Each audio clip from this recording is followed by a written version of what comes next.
Alors d'abord, j'ai souhaité présenter votre livre parce qu'il m'a particulièrement intéressée. J'ai été tout à fait charmée, je dois le dire, par la manière dont vous avez abordé Lacan, c'est-à-dire que d'habitude on a affaire à est-ce qu'il a bien dit que l'objet petit a c'est ça ou pas ça, et vous vous débrouillez pour parler de tout ça, mais dans un déroulement de pensée où on se rend vraiment compte, comme l'a dit Lacan, qu'il ne s'agissait pas de figer sa pensée, vu que c'était un dire, et qu'une fois que c'est écrit et qu'on fait moult exégèses, on rigidifie et on perd le propos. Et je trouve que votre lecture est particulièrement savoureuse. Voilà, j'ai trouvé sérénité. Et puis alors, le fait que ce soit une femme, effectivement, qui parle de Lacan, vous en parlez sans aucune idolâtrie. Et j'avais envie de reprendre la citation que vous-même faites de Barthes, en disant que vous avez fait une lecture irrévérencieuse, parce qu'elle permet de lever la tête et d'intérioriser, de se demander ce qu'on pense de ce qu'on lit, et une lecture éprise, parce qu'on y retourne toujours, et que même une fois que c'est fini, eh ben, on a envie de continuer. Voilà, en tout cas, on le relit à l'intérieur de soi. Alors, j'ai dégagé à peu près trois directions sur lesquelles j'aimerais qu'on s'apesantisse, que vous nous éclairiez.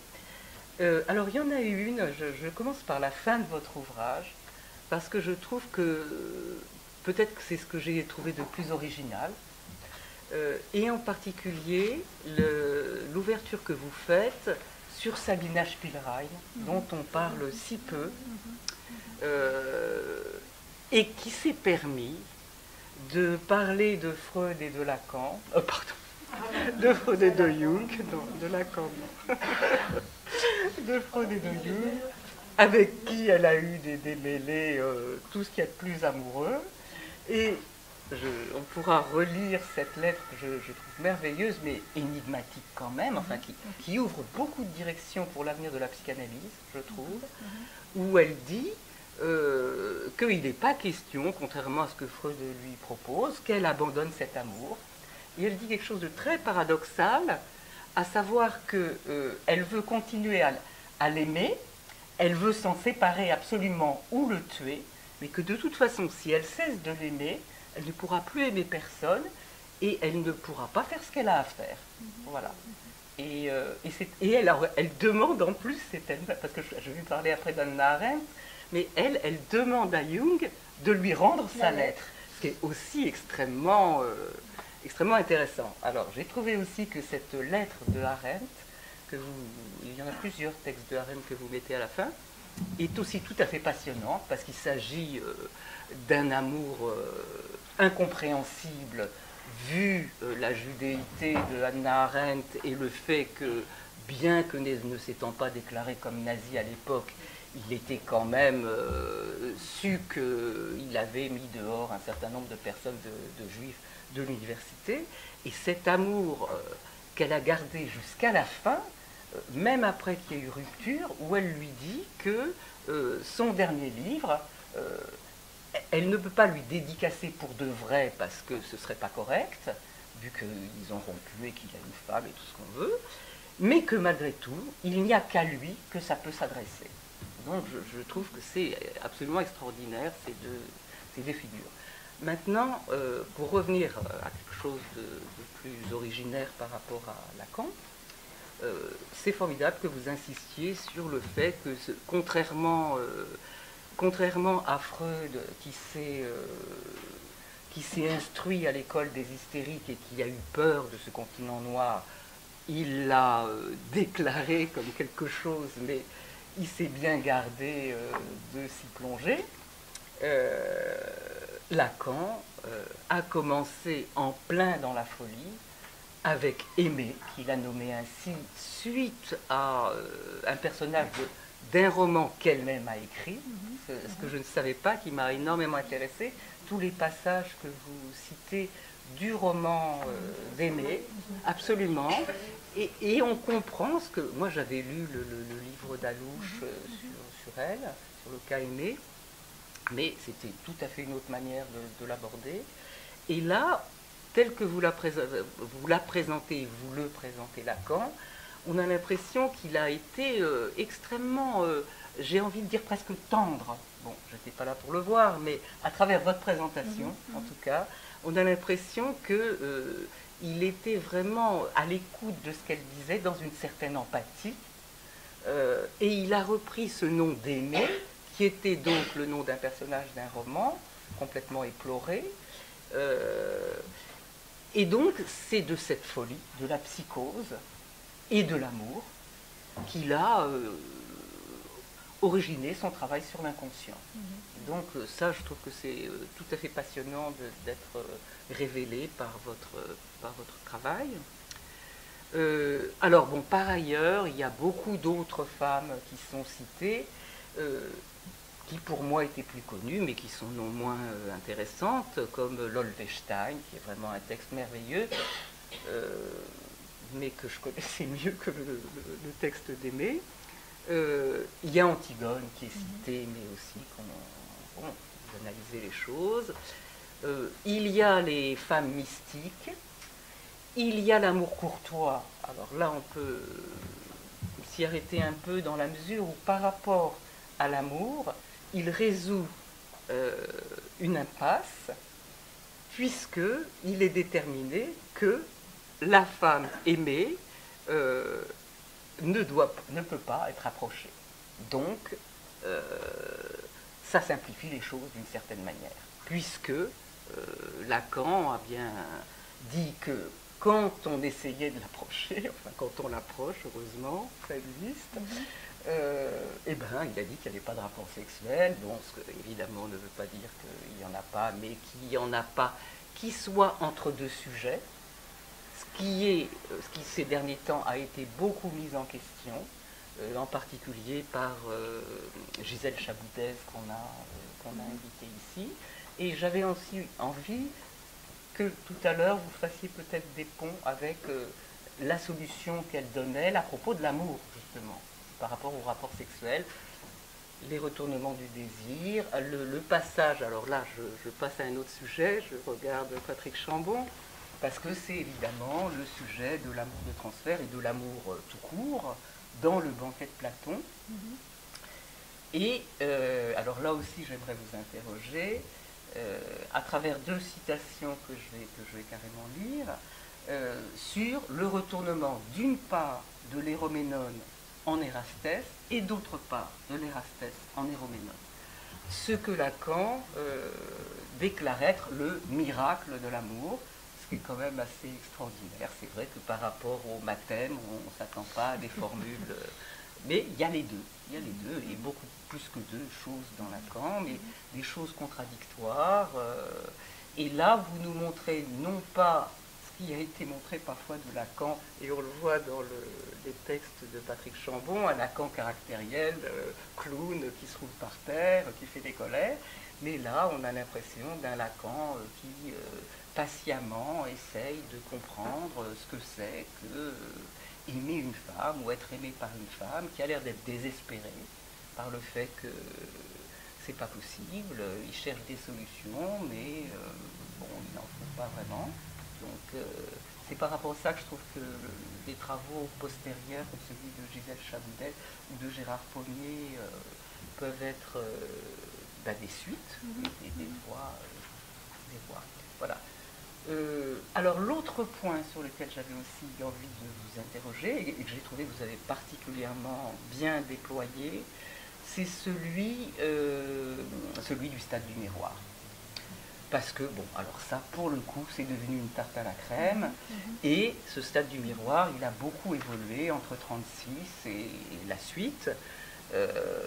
Donc, vous déployez je pense que je peux dire les avatars, mais en tout cas les modifications de définition de l'objet petit a, qui au début se trouve être dit cause du désir, et à la fin se retrouve être pratiquement équivalent à la jouissance, à l'autre jouissance, dans ce qu'elle a d'illimité, d'indéterminé, d'inconnaissable. Vous soulignez particulièrement bien les différences pas simples à, j'allais dire, imprimer, parce qu'on les comprend, puis on ne les comprend plus, entre l'idéal du moi et le moi idéal. Et vous insistez particulièrement bien sur le fait que s'il n'y a pas eu un regard de la mère sur cette fiction, que je dirais finalement, de l'enfant qui se voit dans le miroir et qui se retourne sur elle, le miroir est en lui-même une épreuve de déchirement, de morcellement, de morsure, vous le dites bien, et très souvent on ne parle que de la jubilation. Et j'étais très contente de voir qu'il y a les deux aspects, parce que très souvent on n'en arrive pas à la jubilation, c'est dans le meilleur des cas qu'on en arrive à la... Et en plus, il y a toutes les déclinaisons entre la jubilation et l'angoisse. Voilà. Et alors là, il y a un passage, enfin, c'est pas un passage, c'est un déploiement que je trouve très intéressant. Quand vous allez de l'analyse de Gide par Lacan, où il est dit que dans ce stade du miroir, le regard de la mère ne fait fonction d'unification du moi, du sujet, bon, d'une complétude c'est trop dire, mais enfin d'une certaine unité, que si la mère est en position d'être aussi féminine. Hein. Et que... Alors, ça aussi, je l'ai compris, mais j'aimerais que vous en reparliez, je crois l'avoir compris. Et ce que j'ai trouvé aussi extrêmement intéressant, c'est d'en revenir à un point plus originaire, je dirais, de l'assomption d'un sujet, de l'institution, puisque c'est le terme de Lacan par rapport à Gide. C'est une faute, mais ça, je parlerai. Ah, d'accord. Parce que c'est un terme bizarre, mais enfin, vous me direz. Et vous reprenez l'avant du stade du miroir à travers Alain Didier Veil, dans son livre où il parle d'un avant de l'inconscient, et où il dit des choses tout à fait passionnantes sur le fait que dès la naissance, les yeux grands ouverts, donnant l'image d'un puits sans fond, du nourrisson, quand l'adulte, la mère, l'adulte tutélaire, bon, y a affaire, si elle ne renvoie pas quelque chose qui fait office d'assentiment, à travers un regard qui n'est pas transperçant, parce qu'il doit laisser une part d'inconnu, une part de ce qui permettra probablement au mieux à l'enfant de développer ce qu'on pourrait appeler un moi authentique, tout ça étant relatif, dans un avenir absolument qu'on ne peut pas prévoir, quelque chose de l'ordre de l'inouï, de l'étonnement qui n'est pas comblé par quoi que ce soit de l'ordre d'un idéal. Donc il y a d'une part la nécessité d'idéaliser l'enfant dès le début en faisant un assentiment quel qu'il soit, avec toutes les projections de l'enfant merveilleux, etc., mais aussi de préserver une place pour c'est inouï, on ne sait pas ce que c'est et on n'en saura jamais rien. Voilà. Donc ça, j'ai trouvé que c'était aussi tout à fait intéressant. Donc les points, je récapitule, ben, ils y sont tous les trois. Alors, pour que vous puissiez, pour que tout le monde puisse comprendre précisément à quoi je fais référence dans le passage du banquet, et des deux passages, je vais donc reprendre les citations. Donc vous dites, est en jeu pour Lacan, dans cette énigme de l'amour, le passage de l'érastès, de l'amant, le sujet comme sujet du manque, à celle de l'éroménone, de l'objet aimé, aimable, faudrait-il dire. Voilà en quoi consiste l'amour au temps du séminaire du transfert. Et je prends la page 203, je crois. Ouais, c'est bien ça. Où c'est l'inverse. Alors vous dites, là je reprends un peu avant, il n'y a pas pour Lacan de transfert et de contre-transfert, il y a, comme il le développe dans le transfert, l'amour et l'imparité, le discord des places de l'Érastès et de l'Héroménone. Le miracle de l'amour, comme il l'appelle, se produit non pas dans le lien de l'Héron et de l'Érastès à son objet, mais au lieu de l'Héroménone, quand il opère cette transmutation qui le fait passer de la position d'Héroménone à celle d'Érastès. Alors là, ça me paraît relativement simple si on le prend du côté de l'analysant, encore que, mais bon, encore que, parce que d'une certaine manière, il se place en position, enfin en demande d'amour, donc en position d'aimer, et il doit, alors là on le comprend, passer en position de désirant, mais ce qui me paraît le plus compliqué, c'est pour ce qu'il en est de l'analyste. Et là, je vous laisse la parole. Alors, je vais peut-être pas démarrer tout de suite par ça. Peut-être revenir sur la question du stade du miroir, parce que ça expliquera comment j'en suis arrivée à faire ce livre, en fait. J'ai longtemps fait un séminaire sur la clinique de l'enfant et de l'adolescent à travers les séminaires de Lacan.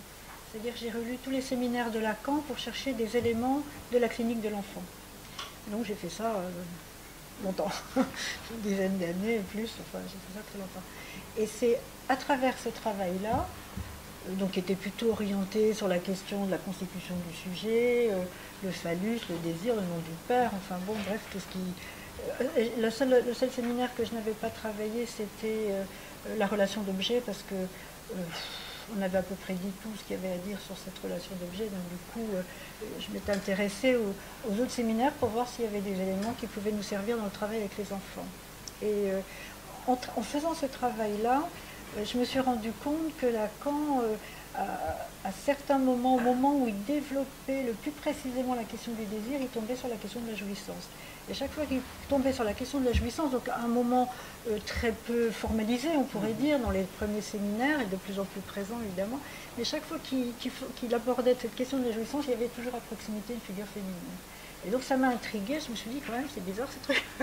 Tout le temps, Lacan, pour pouvoir aborder la question du désir, il tombe sur justement ce qui vient, on pourrait dire, faire objection au désir, qui est la jouissance. Et quand il aborde la question de la jouissance, c'est des personnages féminins qui sont là, des figures féminines qui sont là comme enseignantes au fond de ce qu'il essaie de dire. Donc voilà comment le livre après est né de ce travail, parce qu'après j'ai fait un séminaire pour essayer de repérer effectivement cette question de la jouissance et cette question de l'amour. Ce qui fait que c'est deux questions qui sont intriquées l'une dans l'autre. La difficulté de la lecture du transfert, par exemple, c'est que dans les termes grecs, l'héron, c'est difficile de savoir si on le traduit comme désirant ou comme amant. Donc on a une difficulté, et c'est un séminaire particulièrement où c'est tout le temps confondu. Désir et amour sont confondus, tout le temps, pour Lacan lui-même, mais ça tient, à mon avis, au texte grec, parce que c'est difficile de faire la part des choses. Alors, pour revenir à la clinique de l'enfant, puisqu'au fond, ce que je peux dire sur ce que j'appelle les variétés de l'amour de la mère, puisque bon, donc il y avait non seulement un éventail de jouissances que Lacan déplie, je les reprends pas toutes, je reprends celles qui concernent effectivement la question de ce qui viendra la jouissance autre à la fin, c'est-à-dire ce qui concerne la jouissance féminine, et puis les variétés de l'amour, parce que là aussi je me suis rendu compte que Lacan avait déplié non seulement des discours parfaitement contradictoires sur l'amour, et puis aussi il a écrit de manière très différente ce signifiant amour, il l'écrit de multiples manières. Donc il y a une variété aussi des écritures qui concernent l'amour chez Lacan. Donc ça m'a beaucoup intéressée. Je m'intéresse à Lacan, et c'est en cela que mon livre est un petit peu particulier sans doute, c'est que j'aime les contradictions chez Lacan. J'aime quand je ne comprends pas ce qu'il dit Lacan, j'aime quand je me trompe, quand je vois qu'il m'égare, voilà, j'aime être égarée par Lacan. Et donc, au fond, ce travail, c'est d'essayer de restituer quelque chose de ce trajet de Lacan qui dit une chose et son contraire tout aussi bien. Voilà, alors, plutôt que de faire le choix d'un discours plutôt que d'un autre, je choisis de travailler en me posant la question de savoir pourquoi il dit cette chose et pourquoi il en dit une autre. C'est comme ça que petit à petit, je me suis dit, au fond, cette question de la jouissance, elle est aux limites de ce qu'on peut justement saisir par le langage, saisir par le signifiant, et la question de l'amour encore plus, parce que la question de l'amour, c'est quelque chose qui nous tombe dessus, comme il le dit très bien, donc c'est quelque chose qui est par essence dont on ne peut rien dire, au fond.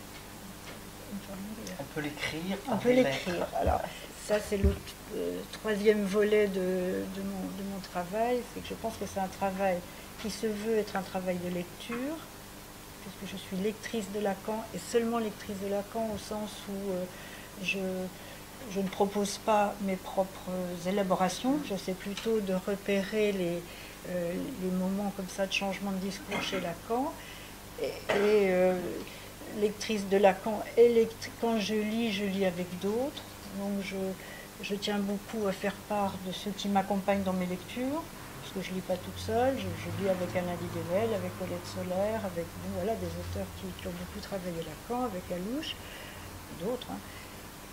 Je lis avec d'autres, et Lacan a toujours travaillé avec d'autres. Donc j'ai aussi le souci de restituer tout le temps les apports que les intervenants au séminaire de Lacan faisaient pour Lacan.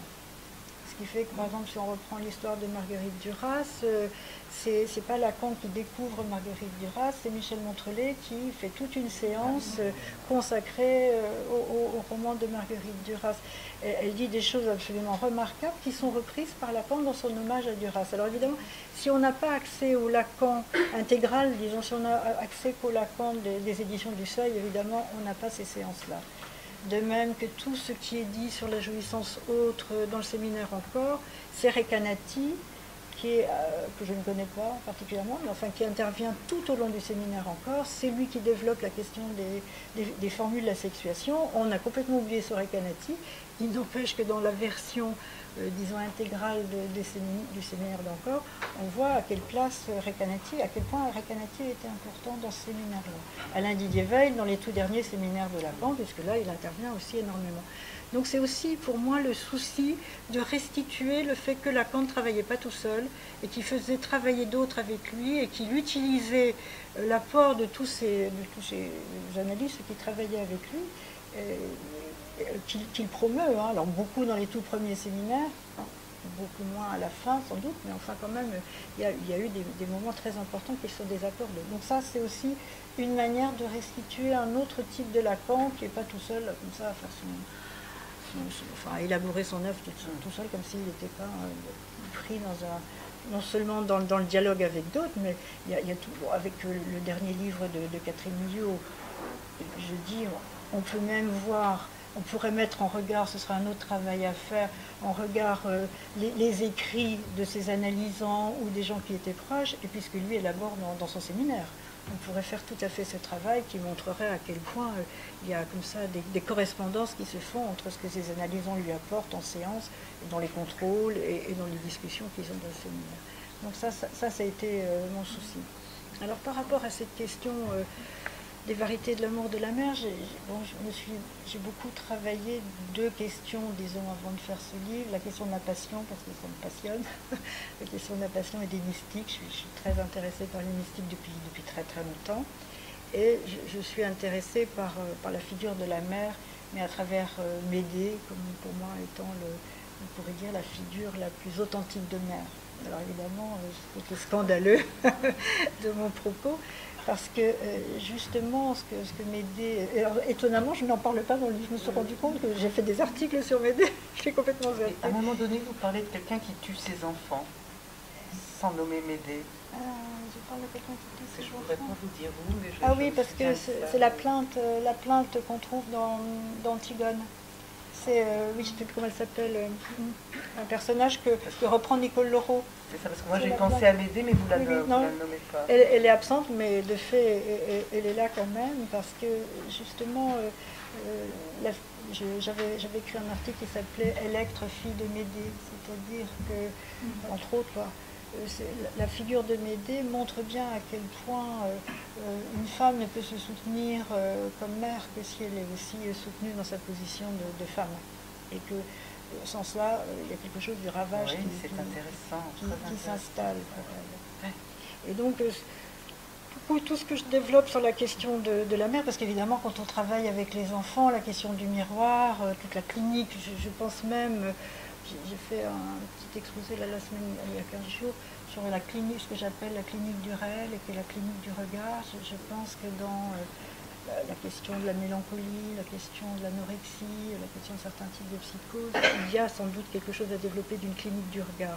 L'incidence du regard dans ces structures-là est sûrement extrêmement importante, donc quelque chose qui est, on pourrait dire, dans le tout départ, comme ça, de la constitution du sujet. Et effectivement, dans ce qui fait notre lien à l'amour, qui s'origine dans ce lien premier d'un premier amour, parce que Lacan il dit c'est la source de tous les maux, hein, la mère, la source de tous les maux, au sens où cet amour premier est déterminant pour la manière dont le sujet va s'organiser, et il est sur deux volets. Le volet qu'on a l'habitude de retenir, qui est effectivement le volet de la mère qui s'illusionne sur son enfant, qui est capable de voir à travers ce petit nourrisson le plus bel enfant du monde. Et ce point d'idéalisation qui organise le schéma optique est déterminant pour la structuration du sujet, ça c'est indéniable. Mais on peut penser que ça ne suffit pas. Il y a une deuxième dimension qui est celle plus énigmatique, effectivement, que je repère à travers ce que dit Alain Didier-Veil, mais que je repère aussi à travers l'exemple que je donne clinique de cette patiente qui est littéralement handicapée, persécutée par le regard que son bébé pose sur elle, c'est-à-dire ce regard. On ne peut même pas dire d'ailleurs que ce soit tout à fait un regard, je parle de voyure. J'ai vu d'ailleurs que Lacan utilisait aussi le terme de voyure, c'est-à-dire cette espèce d'origine de ce qui sera le regard, la manière dont le sujet traverse l'autre avec cette voyure qu'il a. C'est ce côté très étonnant du bébé, quand on voit les bébés, à quel point ils ont ce regard comme ça qui transperce l'autre. Et la manière dont on reçoit ce regard, évidemment, va être déterminant, parce que pour peu que ce regard mette à mal la mère, comme le cas de cette patiente qui à la fois l'enfant lui ressemblait énormément, donc elle avait l'impression que c'était un sosie, mais en même temps elle avait l'impression qu'il transperçait tellement son regard qu'elle ne pouvait plus se voir à travers, elle ne se voyait pas dans le regard de l'enfant, parce qu'effectivement on ne se voit pas forcément dans le regard de l'enfant. Ça suppose donc que la mère supporte, que la figure maternelle supporte quelque chose de cet inconnu qui est en jeu chez l'enfant. Et c'est cette part d'inconnu, à mon sens, qui est offert à l'enfant, donc au-delà de l'idéalisation, au-delà du phallus que la mère peut, comme ça, où l'enfant peut occuper cette place de phallus pour la mère, il faut aussi qu'il y ait quelque chose de l'inconnaissable dans ce regard de la mère par rapport à l'enfant. Et donc, cette part d'inconnaissable, c'est ce que Lacan dira tout à la fin concernant l'amour. C'est une des dernières définitions de l'amour, c'est quand il dit au fond que comment il dit ça, j'ai plus la citation exacte, enfin c'est une sorte d'affinité qu'il y a entre deux amoureux. Non, il ne parle pas de désir. Non, c'est plutôt c'est une résonance comme ça de deux inconscients voilà, c'est deux inconscients, c'est quelque chose, une affinité comme ça, parfaitement énigmatique, qui n'a rien à voir avec le narcissisme, parce que tout mon propos aussi, c'est de décoller la question de l'amour du narcissisme, parce qu'on passe son temps à ramener toujours la question de l'amour au narcissisme. Lacan l'a dit, il l'a suffisamment dit, mais ce n'est pas la seule dimension de l'amour. Et tout le dernier Lacan va tout à fait au-delà de cette dimension-là, parce que ce qui l'intéresse, c'est la dimension réelle de l'amour. Et je dis que même au moment où il définit, donc dans le transfert, hein, parce que vous avez travaillé sur le transfert, là où c'est vraiment l'amour, on passe de l'amour imaginaire à l'amour symbolique, c'est vraiment le grand déploiement de toute cette dimension. Il n'empêche que Lacan lui-même est obligé de construire un mythe. C'est étonnant, il n'a pas fait beaucoup de mythes, Lacan, mais il en fait un, il en fait un pour l'amour, parce que justement là, il y a quelque chose, comme il le dit très bien, on ne construit des mythes que là où il y a du réel. La seule manière d'attraper le réel, c'est par le mythe, et il construit ce mythe absolument étonnant, surréaliste, de la main qui s'enflamme au contact de l'autre main. c'est là le miracle de l'amour, c'est le fait que cette main qui se tend vers l'objet, il peut être agalmatique, il peut être brillant, il peut être tout ce qu'on veut. À ce niveau-là, il peut avoir une part de narcissisme, mais là où est le miracle de l'amour, c'est le fait que l'autre main se mette elle aussi à flamber de l'autre côté. Ça est le miracle de l'amour pour la femme. Ben, l'objet, là, c'est la galma. L'objet flambe. Ah, je ne sais pas si on peut dire ça comme ça. Je ne sais pas si c'est l'objet qui flambe, justement. C'est plus énigmatique que ça, parce que ça sort de la question de l'objet, justement. C'est pour ça qu'il dit que c'est un miracle. Parce qu'il dit tout le temps, dans le transfert, mais tout le temps, il dit l'amour c'est quelque chose qui vous tombe dessus. Donc c'est pas quelque chose, que vous allez saisir, c'est pas quelque chose vers quoi vous allez. Hein. C'est pas ça l'amour. Hein. C'est un truc qui vous tombe dessus. Et ça reste toujours un truc qui vous tombe dessus. Alors évidemment, du coup, je m'intéresse à la passion parce que c'est sans doute la forme la plus pure de ce que c'est qu'un truc qui vous tombe dessus. La passion, ça, tout le monde qui a été pris dans un état passionnel, il sait ce que c'est.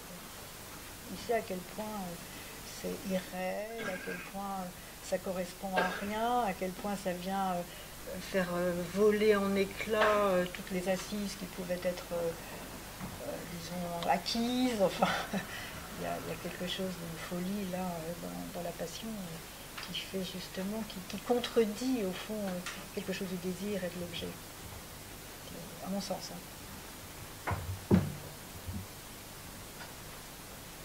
Alors, je ne sais pas si j'ai répondu à votre question. Oui. Alors bon, pas par rapport au transfert, mais on a le temps. Oui. Là, c'est déjà par rapport à la question de Gide et du regard. Il y a une faute dans mon texte. Ah oui, vous parlez il y a une faute dans mon... Oui, parce que c'est pas institué, c'est institué. Alors effectivement, c'est une faute, c'est une coquille. Mais c'est aussi une faute dans le... C'est Catherine Millot qui me l'a souligné, c'est une faute chez Lally. C'est une faute, parce que moi je me suis référée au texte de Lally.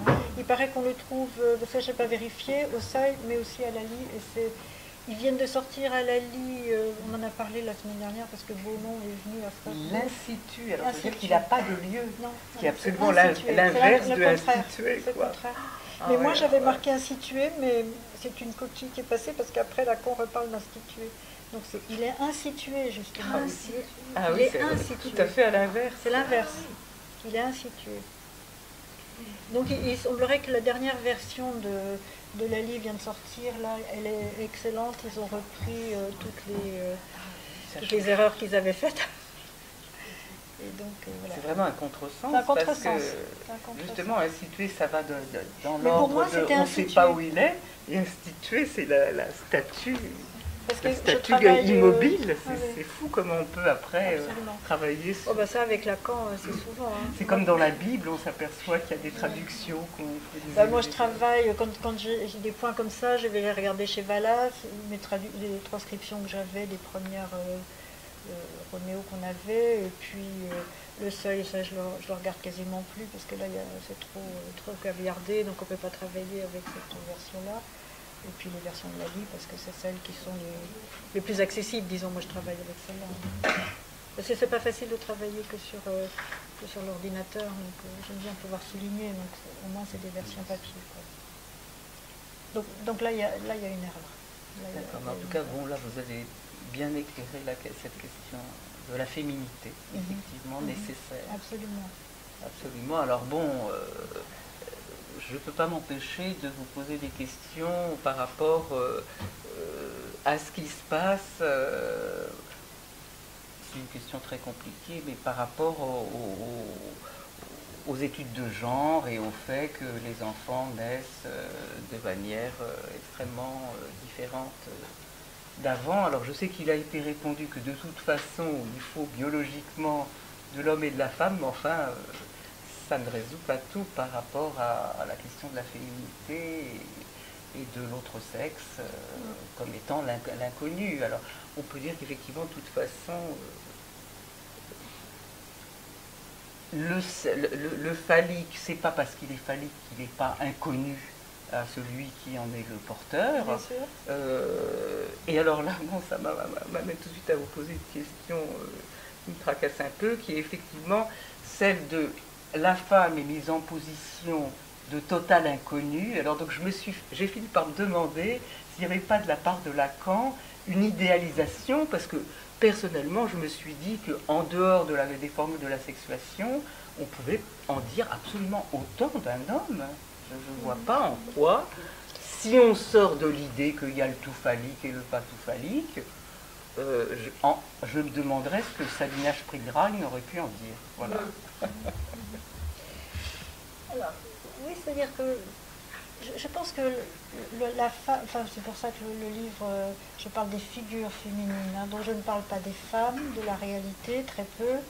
Il y a Aimée, bon, et puis deux, trois allusions comme ça à la clinique, mais ce sont des figures féminines, des figures littéraires. Et donc ça ne parle pas je ne parle pas de la sexualité féminine à aucun moment, c'est pas le propos. J'ai essayé de repérer qu'est-ce que c'était que ce signifiant femme que Lacan utilise. Je pense que c'est un signifiant, et je vais assez loin, puisque j'en fais au fond, comment on peut dire ça, quand je parle du ternaire à la fin, le ternaire que Lacan aurait écrit et qui est plus simplement désir au nom du Père, phallus au nom du Père, et que je mets comme ternaire jouissance, amour et femme. Donc la femme, là, devient un opérateur, au fond, c'est un opérateur logique pour Lacan. Donc on ne peut pas le rabattre tout le temps sur la réalité féminine. Donc je ne parle pas de la féminité, je parle de ce terme de femme qui... on voit dans les citations que je donne, il en fait un équivalent de l'autre, il en fait un équivalent de la chose, il en fait... Enfin, ce sont comme ça petit à petit, au fur et à mesure du temps, tous ces termes qu'on croyait à peu près connaître, que ce soit l'autre, la chose, il peut dire que c'est la femme. Voilà, donc il y a une espèce de glissement comme ça qui fait que petit à petit, la femme acquiert une place conceptuelle un peu particulière. C'est ça, donc quand on s'identifie à tort ou à raison au fait d'être une femme, on s'y retrouve pas. Voilà, c'est pour ça que et ces figures féminines, ce qu'elles ont de tout à fait singulier, c'est qu'elles sont des formes de l'absolu, tout le temps. Elles sont formes de l'absolu, formes de l'inatteignable, formes de quelque chose vers lequel on ne peut jamais vers lequel on converge mais qu'on n'arrive jamais, forme de l'illimité. C'est toujours ça les catégories qui accompagnent ce discours sur la femme. Donc, alors après, la question du genre, c'est pas une question qui m'intéresse. Je pense que on a beaucoup j'ai participé avec Nicole ici au séminaire d'Asfer pendant des années. On a posé la question du féminin justement déjà un peu dans les mêmes termes. On essayait de voir à quel point c'était une manière d'approcher le fait qu'il y a un trou dans la structure du sujet, que tout ne peut être atteint par le langage et par le signifiant. Et voilà, alors voilà, c'est un trou. Et donc c'est la femme qui se prête assez bien à ça, pour des raisons que je ne détaillerai pas. Mais voilà, donc du coup, alors que ça soit porté par des sujets masculins, féminins, il y a des femmes qui sont très peu du côté du féminin et puis des hommes qui le sont beaucoup. Et je dirais que c'est une de mes thèses, un sujet qui a été suffisamment bien analysé, suffisamment longtemps, disons, justement, la part du féminin, la part du patou chez ces sujets est plus éminente qu'au départ d'une cure, par exemple, chez un homme en particulier. Voilà, ça c'est quelque chose, c'est-à-dire de pouvoir abandonner comme ça une assise phallique sans en être complètement anéanti. C'est quelque chose que permet l'analyse. L'analyse permet justement de travailler avec le patou, c'est-à-dire avec ce qui fait trou dans la structure.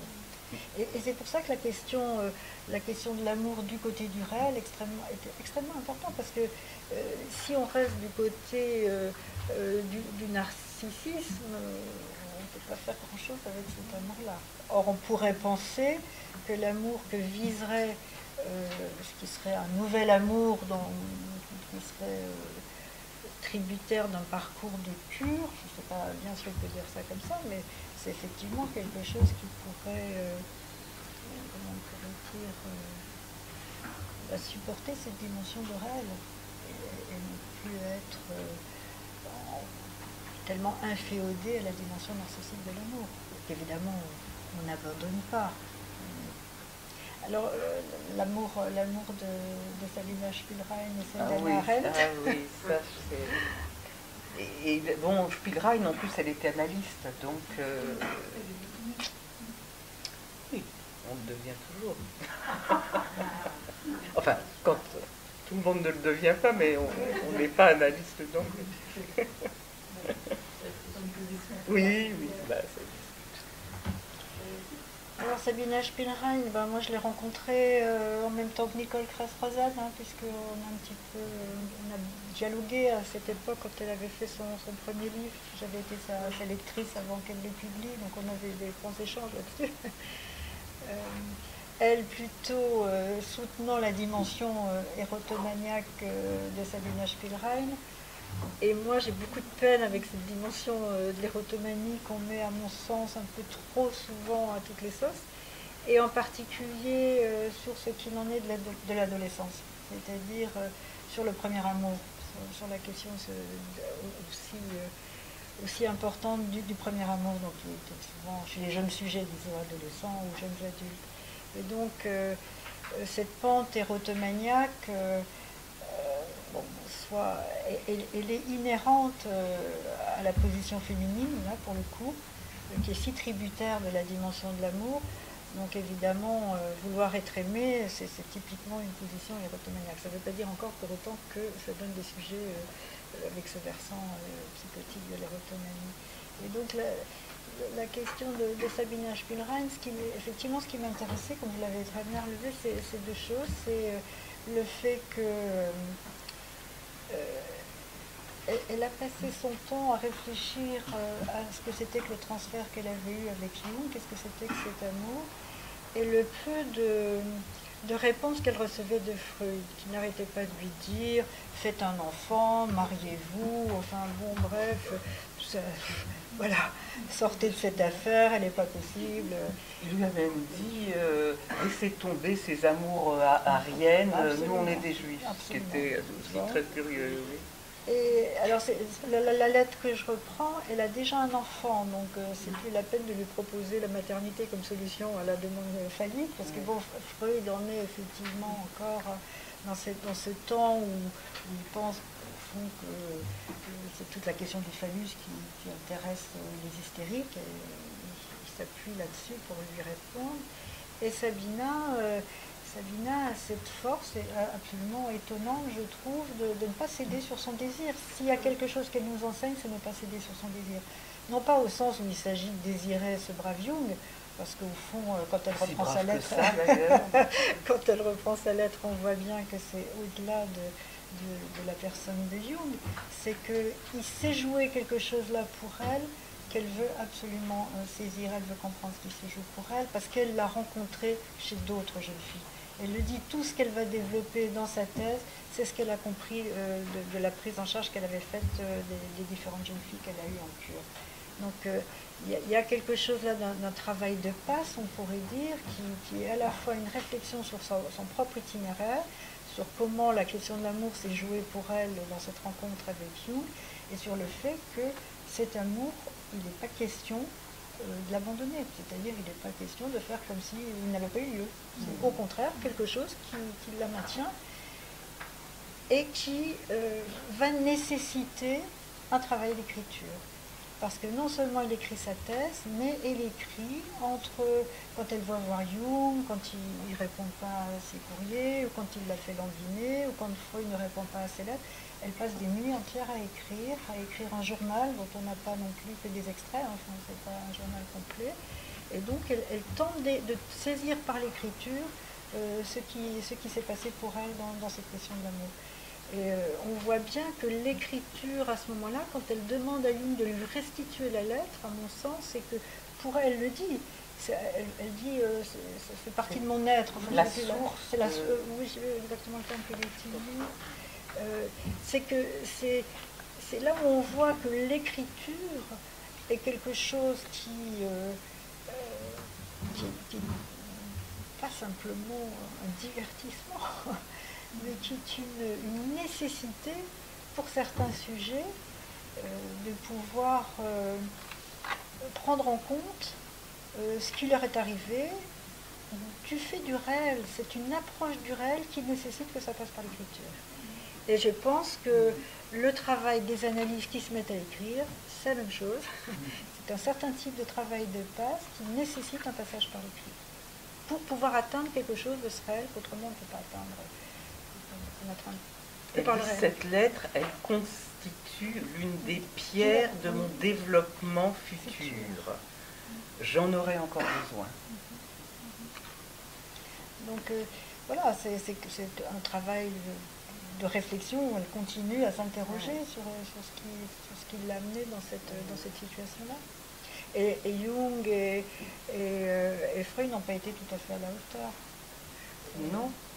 Parce que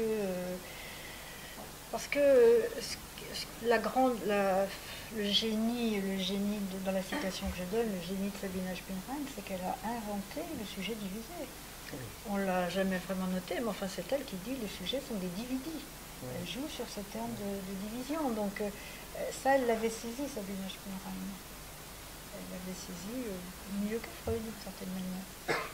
Alors Lacan ne l'a pas connu, ça visiblement, parce que les ouvrages de Sabina, tel que ça a été repris, c'est postérieur, je pense que, en tout cas c'était la toute fin de Lacan, donc je ne sais pas exactement de quand ça date, je ne me souviens plus trop, mais c'est plutôt années 60, 80, 85 du temps de Lacan. Quoi. Donc il a jamais, à ma connaissance, il n'a jamais abordé la question de l'âge plus grand. Et quant à Hannah Arendt, je pense effectivement que quand l'amour vous tombe dessus, quels que soient les avatars de l'histoire, il y a quelque chose qui reste là. Ce qui montre bien à quel point il n'y a pas de dimension ni de connivence narcissique, ni c'est au contraire, là on peut dire, c'est l'altérité absolue, on pourrait dire. Mais là encore, Hannah Arendt, c'est son premier amour. Donc, et c'était son maître, ça joue. C'était son maître, c'était son premier amour. Je pense que là, il y a quelque chose qui les patients le disent. Je reprends quelques éléments de patients qui racontent comment ce premier amour consiste est tout le temps là, est tout le temps en train de revenir, ressurgit dans les rêves. Enfin, comme il dit, c'est un fantôme. Des fois, je me dis, il faudrait les faire revenir dans la réalité pour arrêter cette réapparition fantomatique. Et la patiente de Lacan, la seule dont il parle, dont je parle au début du livre, donc cette patiente avec laquelle il est arrivé avec 3 pages de notes où il donne in extenso ce qu'elle lui a dit dans la séance, cette femme, elle parle de son premier amour et comment elle a entretenu comme ça une correspondance avec cet homme. Où elle lui mentait. Et où elle lui mentait, où tout était faux. Pendant des années. Et aimer, évidemment, c'est aussi la même chose. C'est-à-dire que c'est ça que j'ai repéré, que Alouche n'avait pas repéré. Parce qu'il m'a fallu tout ce travail pour relire Aimer. C'est-à-dire que vraiment, c'est le dernier chapitre qui m'est venu à la fin de mon travail.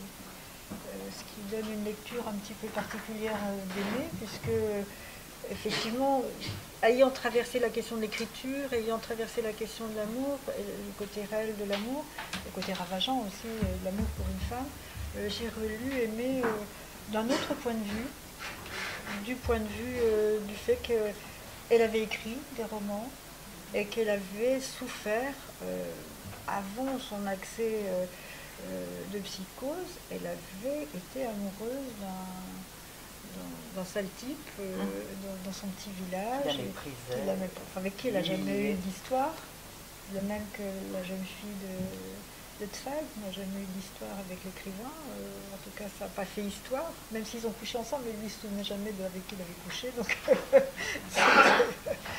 et donc Aimé a eu aussi cette première expérience amoureuse, et on peut penser que les 2 romans qu'elle écrit, ce sont 2 romans d'amour. Le premier où on voit comment l'amant a toujours été en elle, il est là déjà avant même qu'il apparaisse dans la réalité, c'est comme ça que je le dis.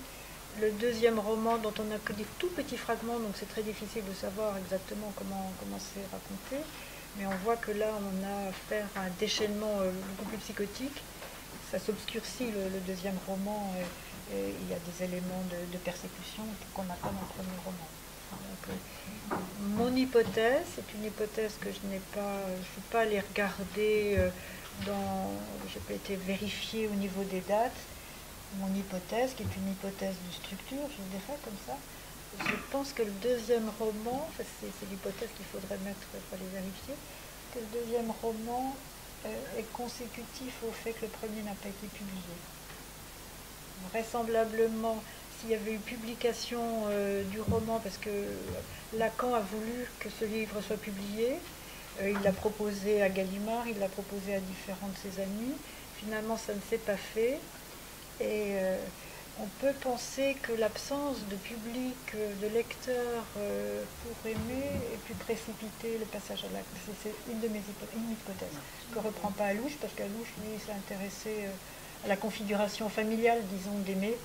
C'est pas du tout ce à quoi je me suis intéressée, ça a été bien fait. Mais c'est une hypothèse, c'est quelque chose de possible, c'est-à-dire que l'écriture comme barrage contre le passage à l'acte.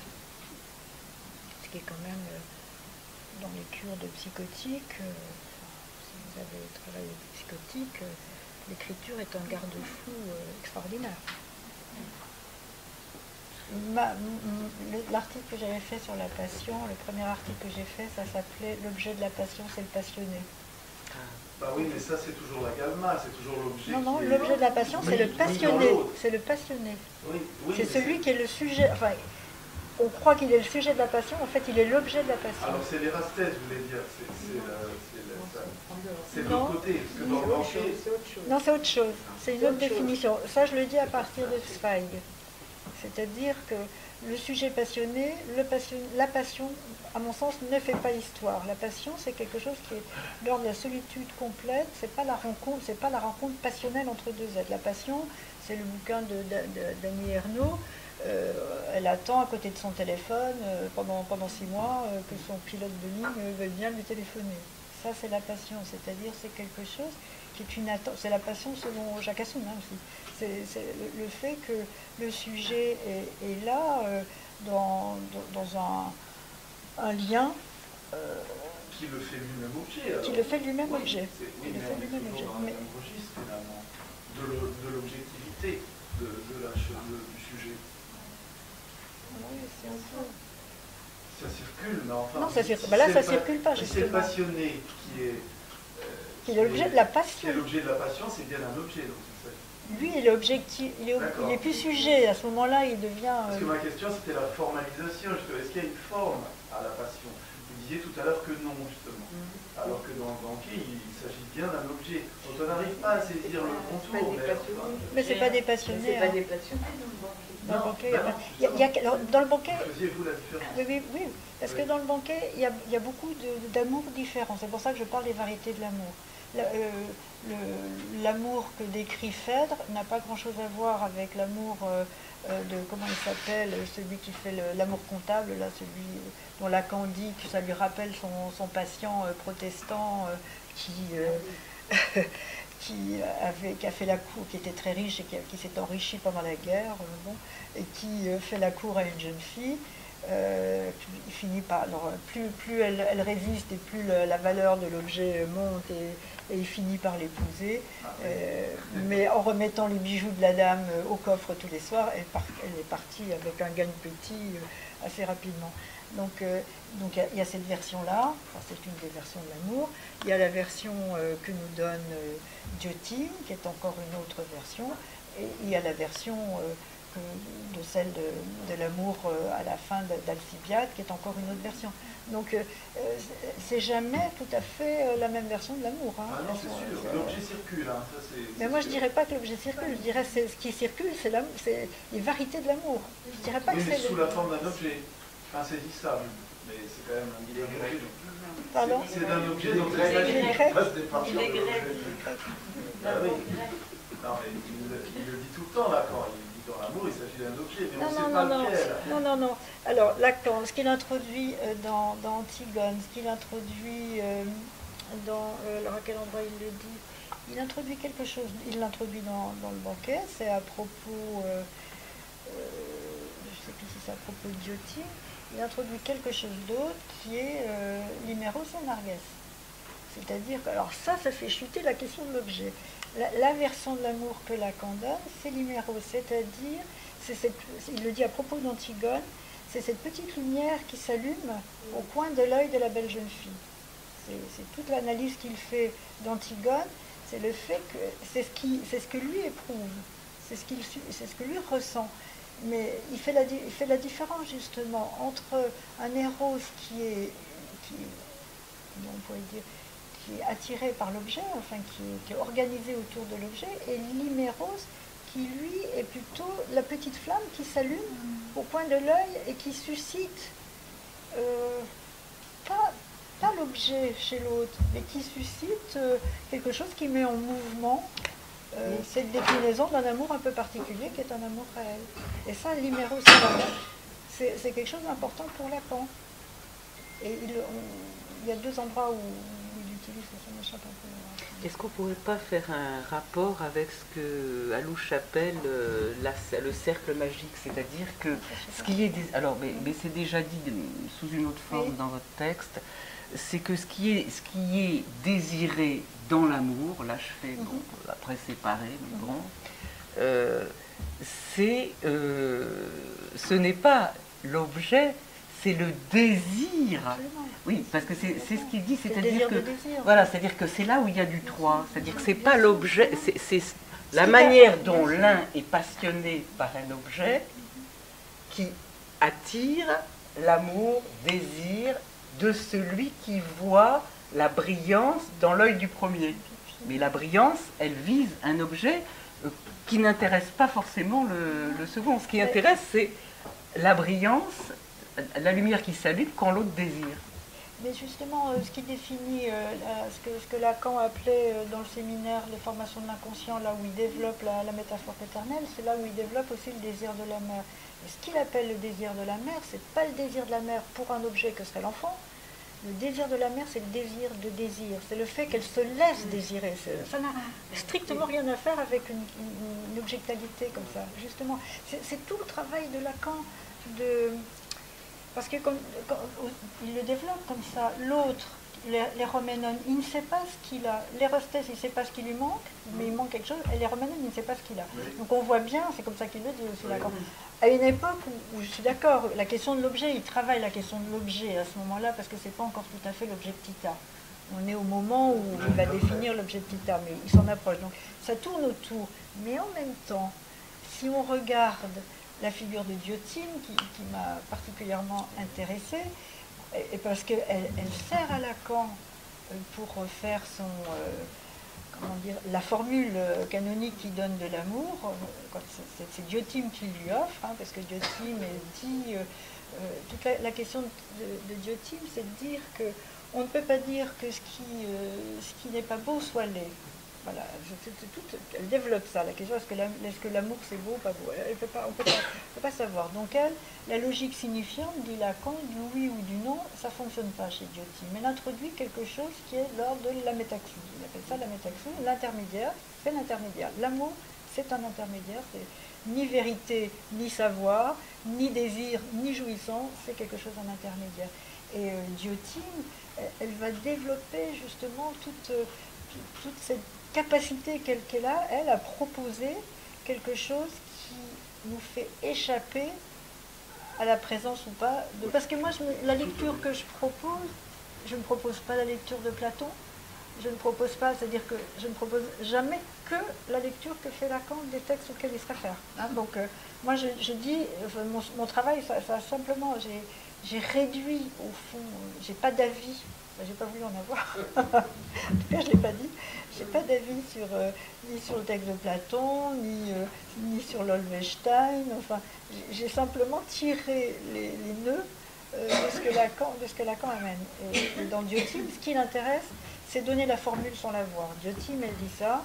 On peut donner la formule sans la voir, évidemment c'est Platon qui le dit, c'est pas Diotime, mais enfin bon, on peut donner la formule sans la voir, et Lacan, aussitôt, il s'en empare, formule oxymorique, déterminante de ce que c'est que l'amour pour Lacan. C'est la formule de l'oxymore, qui est pour moi la meilleure définition de l'inconscient, on pourrait dire, qui se représente toujours sous la forme de l'oxymore, c'est ça qui intéresse Lacan. Donc c'est pas, il y a pas, ça s'attrape par le discours lui-même, mais dans ce que le discours a de capacité à dire une chose et son contraire dans le même mot. C'est pour ça qu'il parlera d'énamoration. Parce que j'insiste sur le terme d'énamoration, parce que pareil, voilà un terme qui est une des dernières variétés de l'amour que Lacan aura écrite. La dernière écriture quasiment de l'amour, c'est l'énamoration.